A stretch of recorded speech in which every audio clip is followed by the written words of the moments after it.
Thomas Dylan O'Brien wakes up in an ascending elevator. With him are supply containers marked WCKD. When the elevator reaches the top, a door above him opens and he's surrounded by a Lord of the Flies-type gaggle of young men/boys. Thomas takes off running, but stops when he realizes he's in a small glade surrounded by huge walls. There's nowhere to run to, baby. Gally, Will Poulter, subdues Thomas and keeps him from trying to run into a maze which is accessible through a door in the wall. The leader of the group, Albie, Ami Amin, and his consigliere Newt, Thomas Brody Sangster, explain the situation to Thomas. Once a month the elevator, or the box as they call it, comes to the surface with supplies as well as a new boy. They all live in the glade and call themselves gladers. None of them can remember anything, but after a few days their names come back to them. Each boy is given a different job. Some are builders, some are runners. A door opens in the giant wall every day and closes every night. The door leads to a maze that surrounds the glade. Runners go through looking for a way out. If you're trapped in the maze overnight, the grievers get you and you die. The maze changes every night. Albie was the first boy to arrive in the glade. No one knows why they're there. Thomas starts to form a friendship with the kid who came up the month before him. He's one of the youngest of the group. His name is Chuck Blake Cooper. That night there's a celebration for Thomas. Callie is wrestling one of the other boys and asks if Thomas wants to have a go. They end up sparring, and when Thomas hits his head on the ground, he remembers his name. That night Thomas has a dream. It's full of fleeting images, but a woman, Patricia Clarkson, says, "Wicked is good." Albie takes Thomas around to show him more of the sights. The boys carve their names on the wall when they arrive. When one dies, they cross off the name. Thomas tries to fit in and he's given the task to go dig up fertilizer from out in the woods. While he's there, he's attacked by Ben, Chris Sheffield, one of the runners who was stung by a griever. While they fight, the other boy says, "This is all your fault. I saw you." That boy is what they call the changing. A sting will apparently cause tremendous pain and make you prone to violence. There's no cure for it, so they force the boy into the maze at night just as the doors are closing. Everyone is concerned that there was a griever attack during the day. That night Thomas has another dream. It's more of the lady assuring him that wicked is good, but now he also remembers himself and a girl about the same age sitting across from each other at workstations going over diagnostics. The next day, Albie goes into the maze to retrace Ben's path and find out what happens. It rains during the day. Now it's getting late and Albie still hasn't returned. All the boys gather around the entrance to the maze. Just as the doors are about to close, the lead runner named Miho, Ki-hong Lee, appears with a very injured Albie. Thomas rushes into the maze to help them, but the door closes behind him. Miho and Thomas use vines to suspend Albie's body and try to keep it safe from the grievers. Albie was stunned while inside the maze. One of the grievers appears and chases after Thomas. The grievers looks like gigantic bedbugs with robot legs and scorpion tails. Thomas and the griever run around a bit as the walls in the maze change. Finally, Thomas is able to lure the griever between two walls that are colliding and squish. Dead griever. The next day Gally calls for a meeting of the gladers. Most are excited that Thomas killed a griever. There's another group, though, led by Gally, who feel that the rules they have were put in place to keep everyone safe, and ever since Thomas arrived things have changed, like grievers attacking during the day. And, speaking of things changing, the elevator arrives. The boys run out to check what the elevator brought. Inside are no supplies, only a girl, Kaya Scodelario. She looks up and says, "Thomas," before passing out. In her hand is a note that reads, "She's the last one ever." Gally calls for Thomas to be punished because non-runners are allowed in the maze.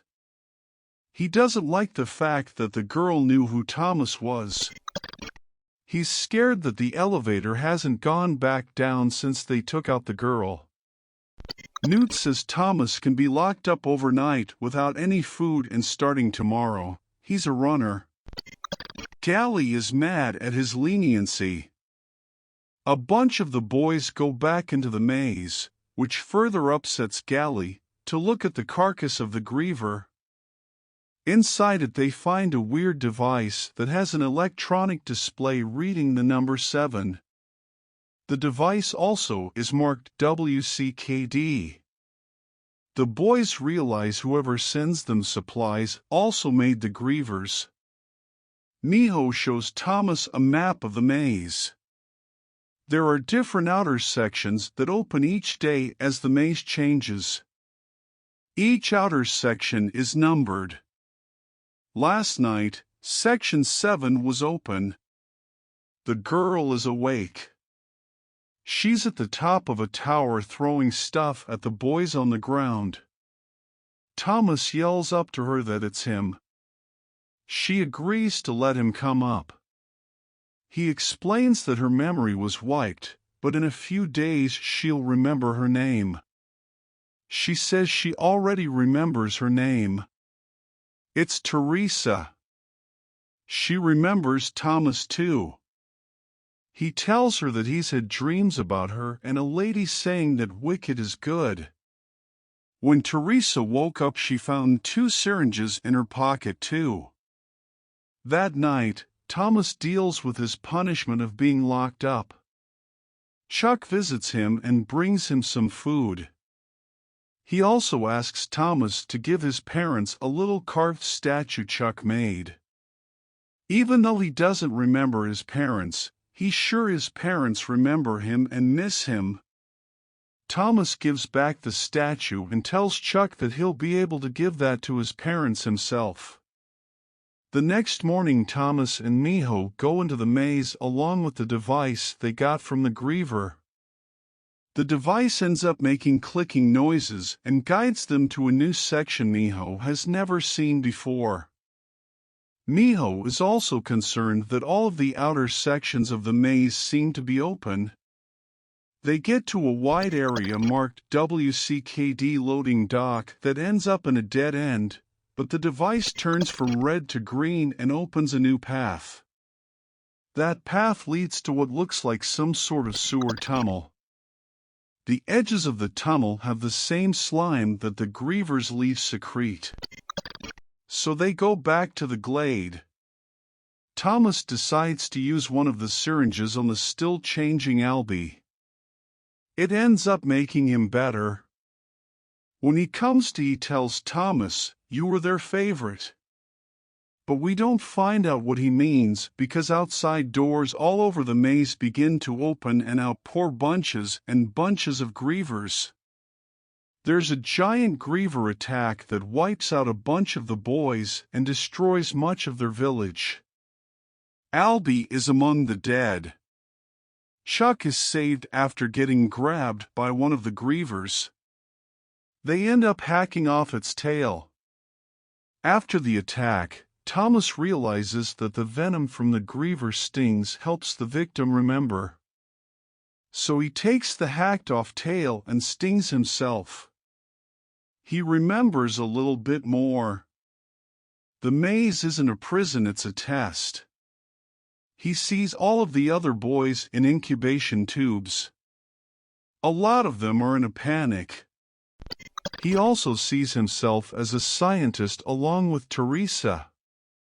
The Gladers use the second syringe and Thomas is cured and confesses to everyone that he's one of the people responsible for everyone being there. Gally is furious and he and his group tie Thomas and Teresa to stakes outside the entrance to the maze as an offering. But half the group is still with Thomas, so they free them. Now the Gladers are divided. Thomas tells Gally that he'd rather die trying to escape than die in the glade not trying. Thomas takes a group into the maze. They get to the loading dock area from before and are attacked by a bunch of grievers again. They go through the sewer tunnel type area and it leads to a locked door. Teresa needs a numerical code to get through.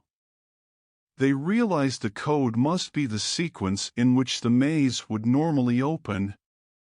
She types it in and everyone goes through a door. Walls crush all the grievers behind them. The kids walk through some hallways until they find a door marked exit. And that's not me making a joke, it's seriously a regular old exit door like you'd find in any building. They go through and now they're inside the lab from Thomas's dreams and memories. All the scientists are dead. A video starts to play. The woman from earlier identifies herself as Ava Page and tells the kids that they don't remember this by there was global devastation by something called the flare. She was part of a controversial group called the World Catastrophe Killzone Department, WCKD, that believed that in testing the kids they could monitor their brains and find a cure. While she speaks, behind her guerrilla soldiers rush in and start killing other scientists.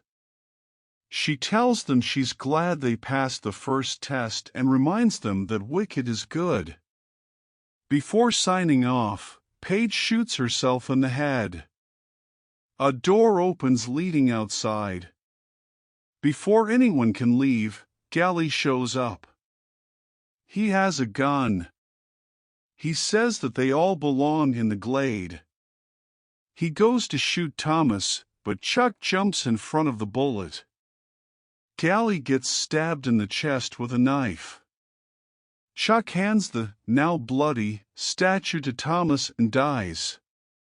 A group, who looks like the gorillas from the video, rushes in and takes the kids outside to waiting helicopters. At first it looks like they're in the desert, but we pull out to reveal that they're outside what used to be a city.